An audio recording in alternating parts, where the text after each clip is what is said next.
Hello, welcome to Northwest Knitting. My name is Kathy and this is my knitting podcast where I talk to you about the projects I'm working on, the yarns I love, and my journey toward making a sustainable wardrobe for myself.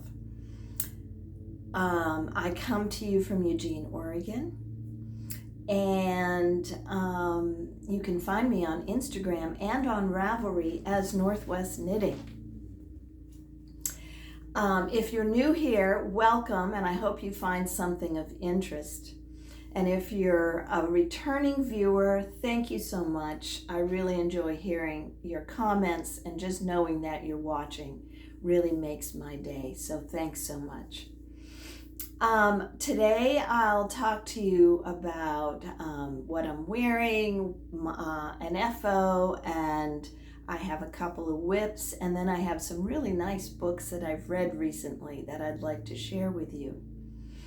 Let me start though by saying that I haven't intended to be away this long, and in fact recently I've recorded a number of times and they haven't worked out for various reasons, so I'm hoping this one will work. Also, I've traveled quite a bit to visit family, and in fact I'm leaving tomorrow again to visit my dad, who just turned 101. So on this travel journey it's really kind of affected my knitting, and partly because I was at times not really in a good place for tackling anything new. I had also had some frustrating knitting times sometimes it felt like I was ripping out more than I was accomplishing. But this is for fun and all is well. And it seems like I've been knitting constantly, but anyway, maybe I had too many whips.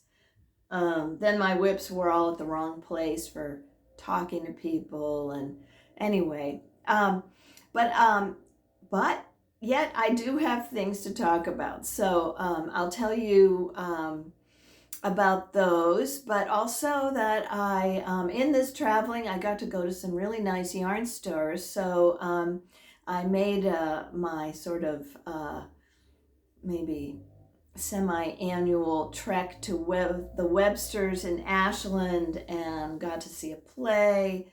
And I was in Salem recently and went to Wild Knit and Thistle, where Tracy's the owner. I really enjoyed her. And I loved the Wild Knit in particular, had some yarns I'd never seen before, and I really enjoyed that. Where else did I go? Oh, I had a little visit to Close Knit in Portland, which is one of my favorite Portland yarn stores. So what else did I do? I think we've had some nice gatherings, and Black Sheep gathering is coming up at the end of this month. So I'm really looking forward to that. Okay, well, let me get started. I have a new project. Well, yeah, I'll tell about my shawl first. This is a new shawl that I just finished, and it is the Gamma shawl, and I do not have the designer's name at the ready, but I've taken this shawl for granted because this design for granted because so many of us have made it multiple times, and I've really enjoyed it. And so I'm very sorry I don't remember, but I'll put it in the show notes. So this one is totally made out of not scrap yarn, but some miscellaneous balls of yarn. I've told you about it before. The only one I do know, this one is called Cashmerino, and it has it's merino and about 10% cashmere. And then I don't know about this dark one or the stripe. It's a mystery. It didn't come with a label when I got it.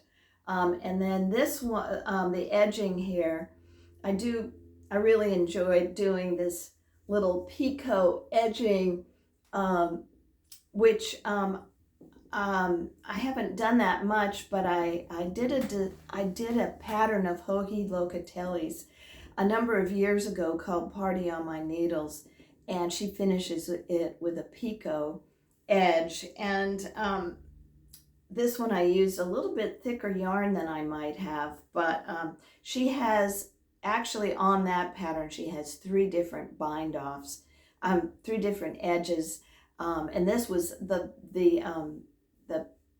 this picot was the easiest one to do, but and I'm pretty sure this is an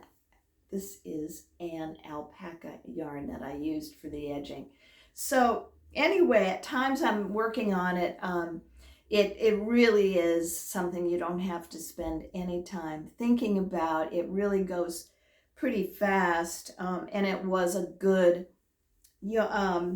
pattern for having something to do while you talk to people and so forth. So anyway, I'm happy with that. And then what I'm wearing is an older pattern that I recently modified. I went through a lot of my past summer knits, trying to look at what I had and what I might, what I might want to make in the future. And this one, I was trying to figure out why I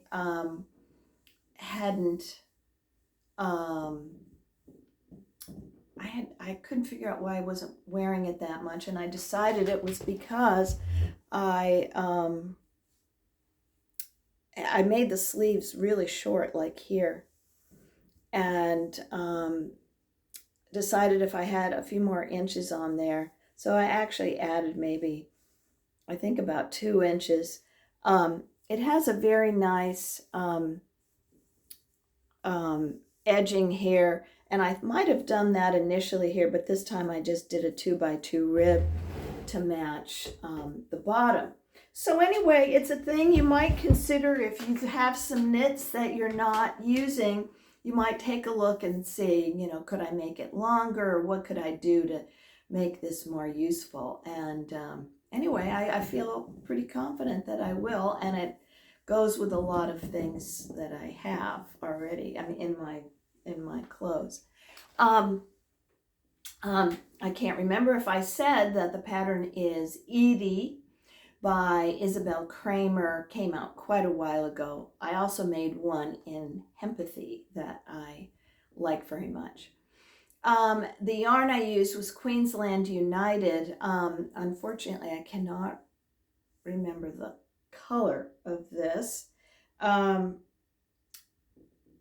I have to say that even though I have raved about this yarn, it's half cotton, half wool, and I've raved about it, but I have found that under the arms, it has gotten kind of sheer. And so I went through on this one and also another sweater of mine that I used this yarn for, and did a lot of duplicate stitching to kind of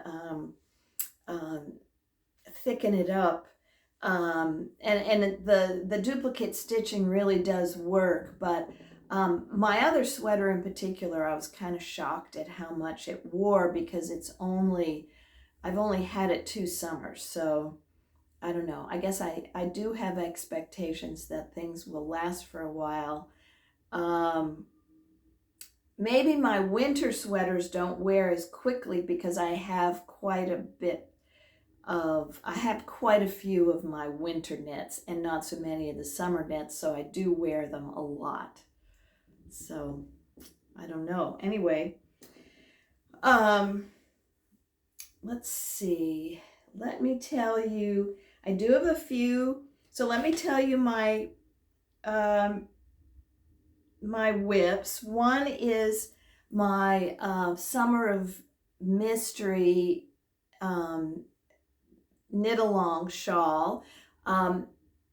This is by Kate Davies. I'm doing the Summer of Mystery club that she has this summer, and you get a number of patterns, essays, this mystery shawl, and we're reading books by the mystery writer Marjorie Allingham.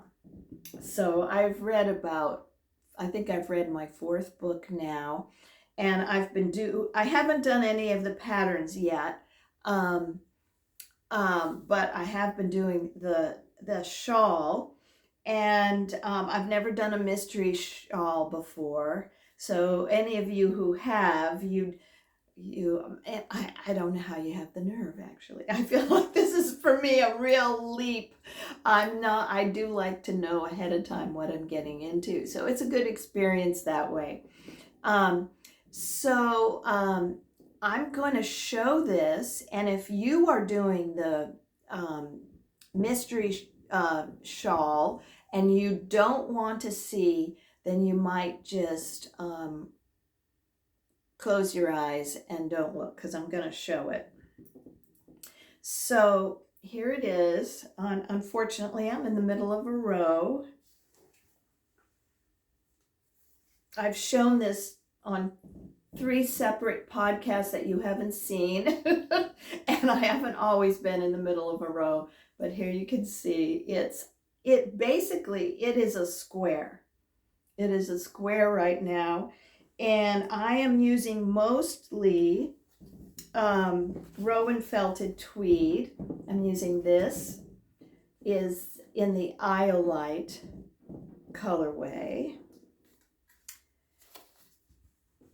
This is bilberry.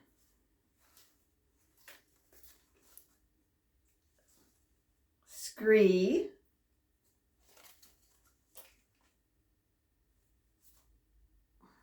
No, this is iris. This is Iolite. And finally, I'm using Milo, which is Manos de Uruguay, 35% linen, 65% merino. I just love this yarn. I've talked about it before. Probably last summer I knit a shawl using some of this, and really do love it. And so I'm using all these colors, and we just got the 2nd clue today, and oh my gosh, I have no idea where she's going with this. It is very, I read the directions, and I didn't even know what she was talking about, but fortunately, there is a spoiler forum where you can go and see what people are, the people who are working with the designer have already started. They've already done clue 2, and so you can see it because I've needed to do that. So anyway, this has all been a very happy and enjoyable thing that I've been working on here. The only thing is my gauge is way too loose, and I'm a loose knitter anyway, and I started out paying attention to gauge, but I think because it was a shawl, and normally I don't worry very much about gauge with shawls, I just got looser and looser and looser, and so now my size is several inches too big. So I've paused, and at this point, I think I do have enough yarn, but at this point, I think I am gonna just go ahead and not worry about it, but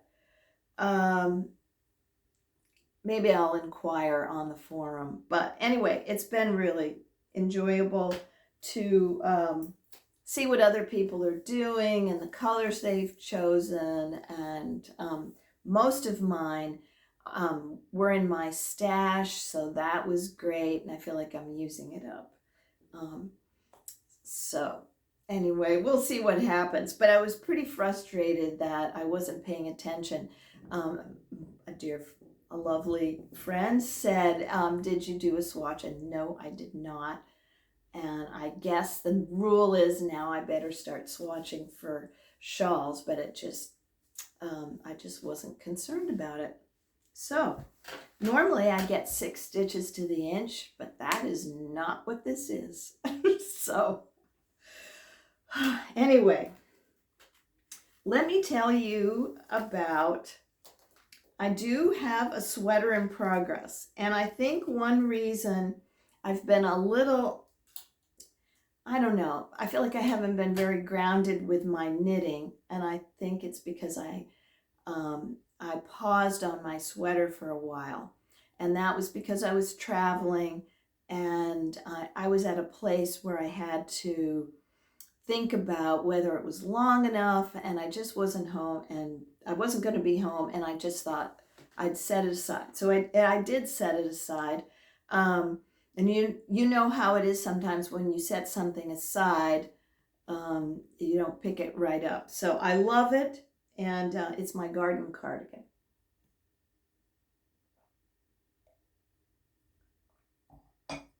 Okay, so I'm going to try it on, and I'll show you. So it's going really nicely. There's no problem with this. It's just, I started, I did the ribbing and then thought, oh, I think I've not made it long enough. So I'll show you that part in a minute, but you can see it's got a nice little lace panels that go all over. You can see, and it's got a nice join here, and you can admire this matches up, and it's got when I take it off, I'll show you it's hard to see the back when I'm wearing it, but it's got a really nice neck, and what I like about it the most is how it's a no button sweater, and it just sits so nicely here. It's just really nice, and it has drop shoulders, and I am now getting ready to, I might have made it a little long, but the sleeves always come up so high on me because, okay, see, you can see it starts getting higher and higher, so I think it's okay. The ribbing is supposed to be about 2.5 inches, and I think that might be perfect. So I'm happy about that. The only issue I ran into with any of this was that my arms are very short, and I wish I had decreased a little more rapidly at the beginning of the sleeve, but actually it feels good. So hopefully I keep track of them all with my little markers there. So where I paused it was I finished this, and like right now with this feels actually like a pretty good length.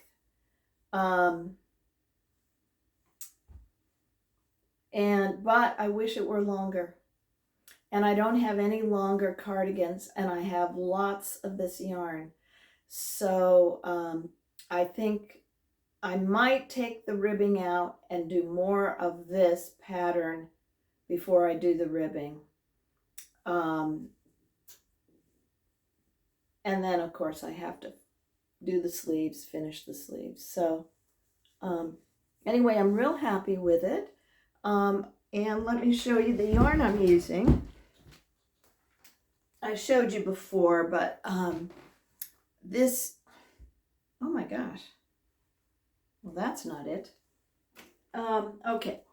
It's Jamieson Smith, and it is, do I have it written down? Yes. Jamieson Smith. This is from a cone that I have. It's FC61 colorway. And it's really not, it's got a nice grayish color. And I'm holding it with Greenwood Fine Fluff in Cornflower. And I have to say, I do think it was a little bit of a bold contrast there. But it's partly because I had both these yarns. And I made a swatch, and I really do like the bright blue. I don't have much in this brighter blue. I have a lot of this color. I don't have much in this brighter blue, and I just think that it will be very enjoyable. So there you go. I will probably see Greenwood at Black Sheep Gathering, and she is a fabulous dyer. She mostly has superwash yarns, and so I don't buy a great deal of yarn from her, but her colors are, this was really bright, and there were many other options, but I ended up getting the mohair because it was a way to get some of her pretty colors, and it's mohair and silk. The color is Cornflower, and it is a semi-solid. So I have thought that there was some, initially I was thinking, is the color changing? But I think it's because there's so much contrast in between the two yarns that once in a while when you look at it, the darker color seems more prominent, and then at other times the mohair does. So anyway, I'm enjoying it, and I'm going to, now that the shawl is done, well, we'll see. I probably won't take this on the airplane with me.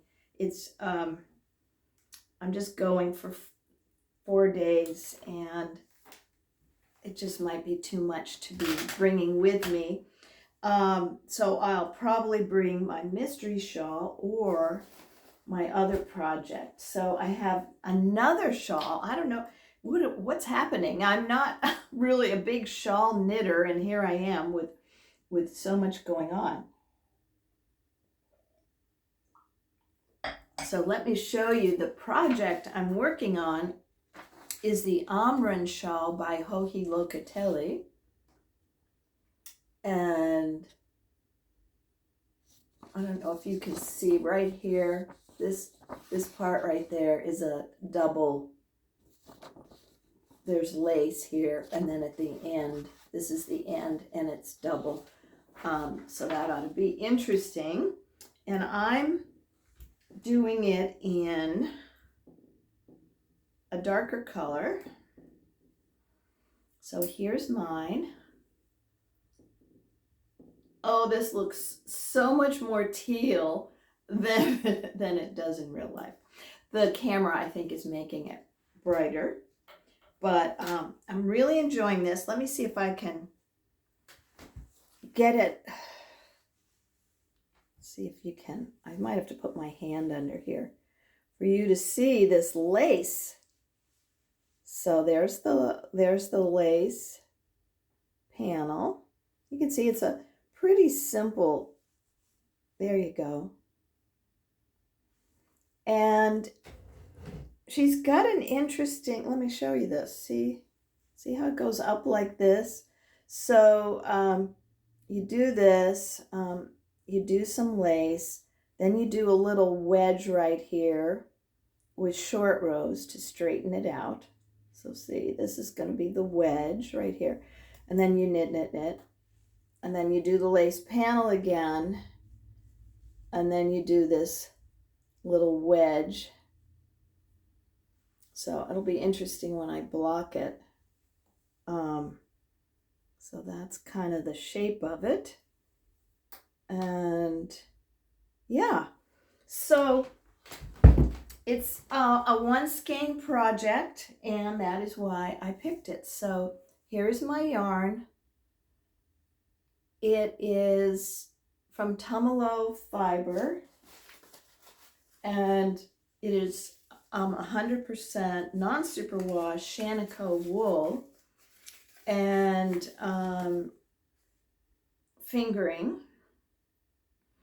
It's merino and rambouillet sheep, cross sheep, raised by family-owned ranches in the Great Basin region of the West. And their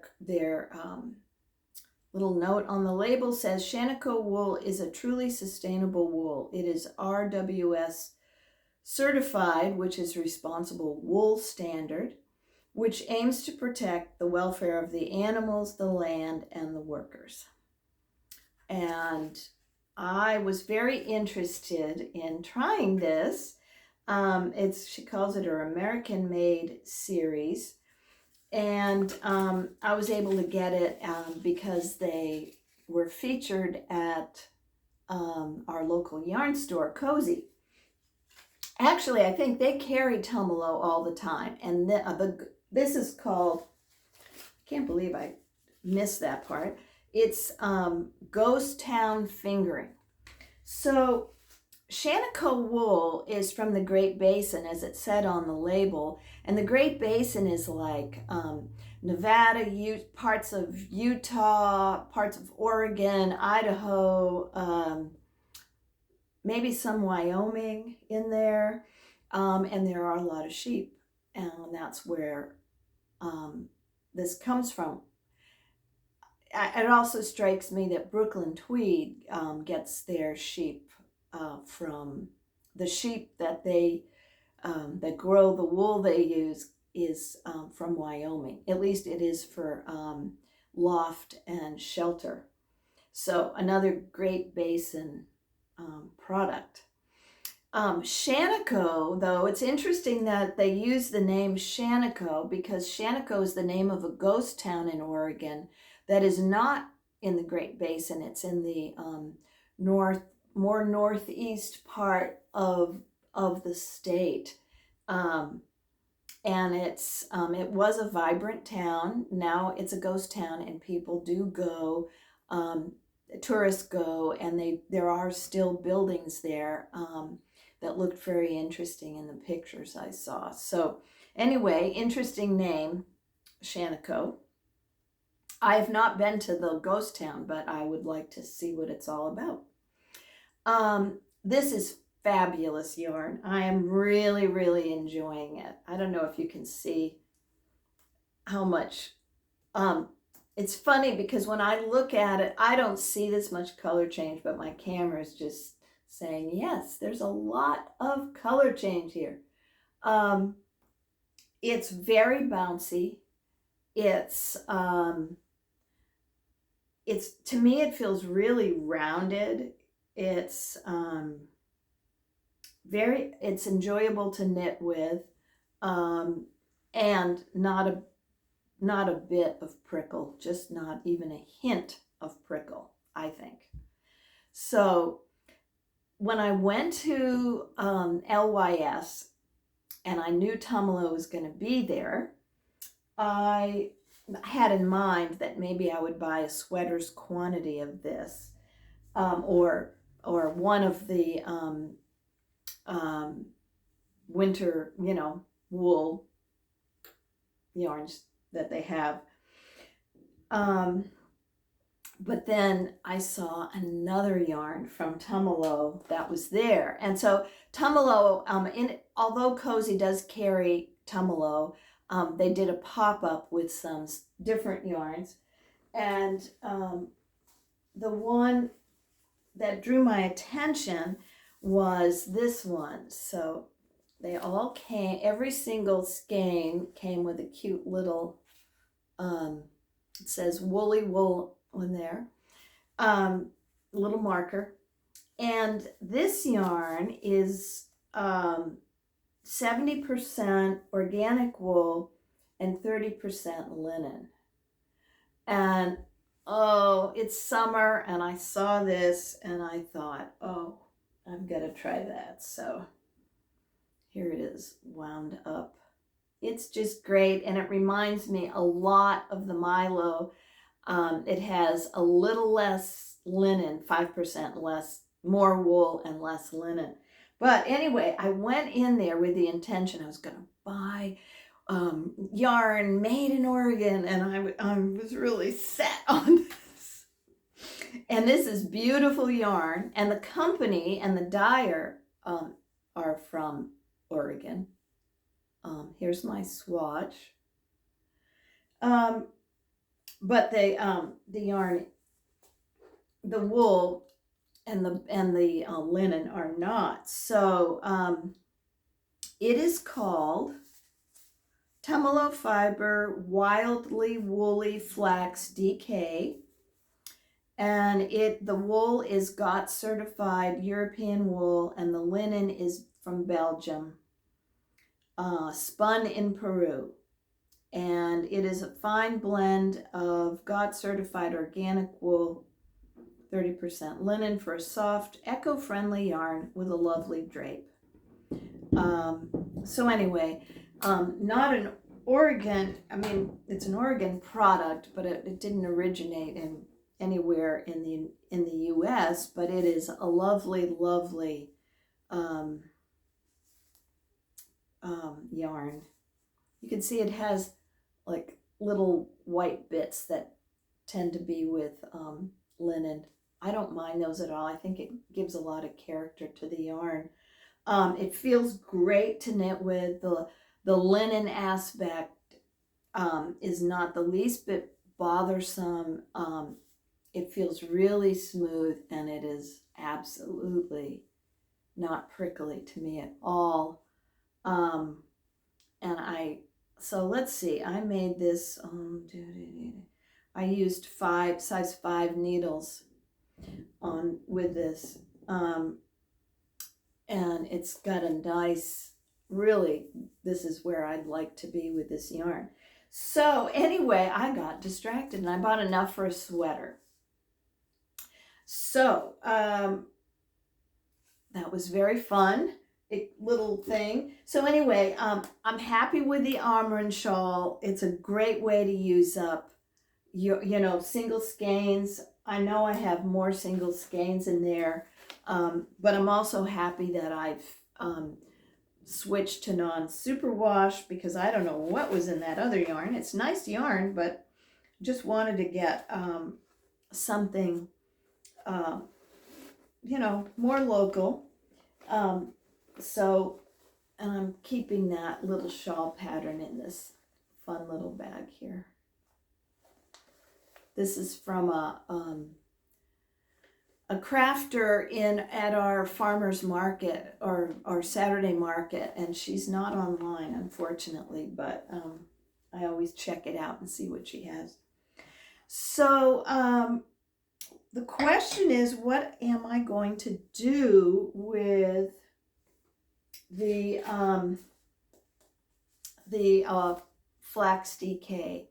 And so I signed up for a knit-along for Carol Feller's Torque, T-O-R-K, not T-O-R-C, cardigan. And it's a cardigan with a lot of Gansey designs in it. And you can make it short-sleeved, or you can make it long-sleeved. And I had planned that since I had enough for a short-sleeved version, using her Carol Feller's Nua Sport, that I would go ahead and do that. But then when I got this yarn, I went, maybe I actually want to make a long-sleeved and have kind of a lighter summer sweater, which it wouldn't be like a top that you wear when it's super hot, but it would be a lighter weight sweater, and I don't really have any that meet that criteria. All my sweaters are mostly really woolly or heavy. So this would be, a great summer possibility. It wouldn't solve the issue of what do I wear when it's super hot and I need some clothes, but anyway. So I am thinking of doing that, unless I find some other pattern that gets me all excited. So anyway, I think, oh, I didn't tell you that the Tumalo yarn is the Costa, oh man. I didn't tell you the color, and it is Costa Azul.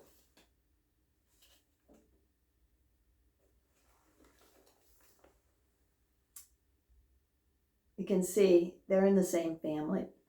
So I'm assuming, she says that for the Amren sweater,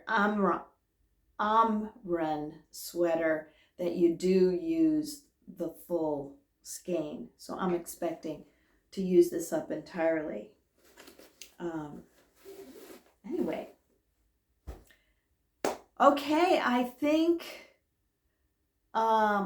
that's all I have. I have a lot of ideas in my mind of what I want to knit, but I haven't really settled on things. There's the woolly thistle vest cow, and I will put a link to their link on Ravelry for all the vest patterns in case you're interested. I don't think I'm going to do their, I won't be doing it with woolly thistle, I don't think, just because the yarns, I have some ideas for some sweater vests, and it's not going to be yarn I got from them, I don't think. So, but I'll be paying attention to what everybody's doing, and so I have some ideas for that. I'd love to do a Fair Isle type vest. I'd like to do this sweater, and I also have some ideas for some other full sweaters. So I don't know. I have so many different things, directions I could go in. I'm not sure where I'm going at this point. Let me tell you though, I did read some nice, maybe not nice, good books. I read some good books. So one of them was The Mystery Guest by Nina Prose. This is a sequel to a book called The Maid, which I talked to you at some point earlier, months and months ago. And it's about a character named Molly, who's a maid, and she processes the world a little bit differently than other people, and it's a blessing and a curse in a way. In some ways, she can be confused about what people are doing or what they're saying to her. But on the other hand, she's very detail-oriented in a way that is almost extreme, I guess. Very, very focused on details, and it makes her see things that other people might miss. So that was a very enjoyable and quick read. I highly recommend it. A perfect summer romp. I think I read it in 2 days, so really fast. The other one, my other real favorite of the some year probably so far, is The Heaven and Earth Grocery Store by James McBride.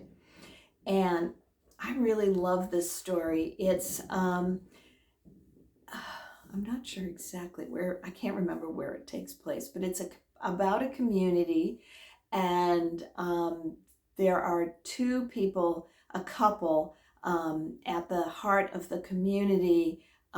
They're Jewish, and the husband is from Romania, I believe, Romania, and he marries an American Jewish woman, and they are really the center of the community. They're big-hearted, and the wife in particular, Chana, is very, she's the kind of person that gives credit to people at the grocery store that maybe she shouldn't, and there's a lot of different characters in this book and the community, and it's not perfect. It's not like everybody always gets along with everybody else, but it's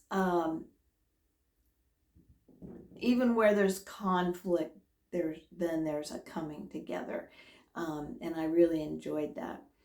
The story actually starts to focus, maybe in the last third of the book, on the dilemma of a black, deaf 10-year-old boy who is orphaned, and the state officials want to put him in an institution.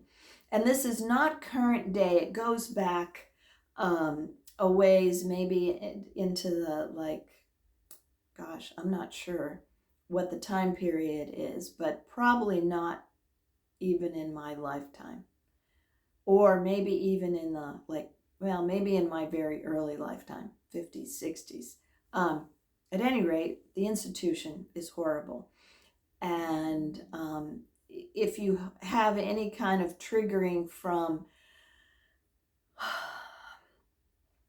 experiences or knowing people who are institutionalized, it could be distressing for you. I thought it was a fabulous book, and the community comes together in an effort to protect this boy. So very, very enjoyable. There are two other books that James McBride has written that I particularly liked. One was his memoir called The Color of Water, and the other one was, this year I also read, Deacon King Kong. So really enjoyed that book. I read two other books that I found enjoyable as well. One was The Trouble with Goats and Sheep by Joanna Cannon, and that is a little bit of a mystery. It's about a neighborhood where a woman disappears, an adult disappears, and there's two little girls who they're somewhere between maybe 10 and 12 years old, and they decide to find out where she went, what happened to her. The police are investigating, and these little girls talk to everybody or eavesdrop with everybody, and it's really an interesting story, again, with lots of characters, and these girls find out quite a lot about the neighborhood, the history of the neighborhood. And the last book that I read that is noteworthy is Trespasses by Louise Kennedy. And she's an Irish writer, and this is a story of that takes place in Ireland in, let me think, I'm pretty sure it takes place on the West Coast.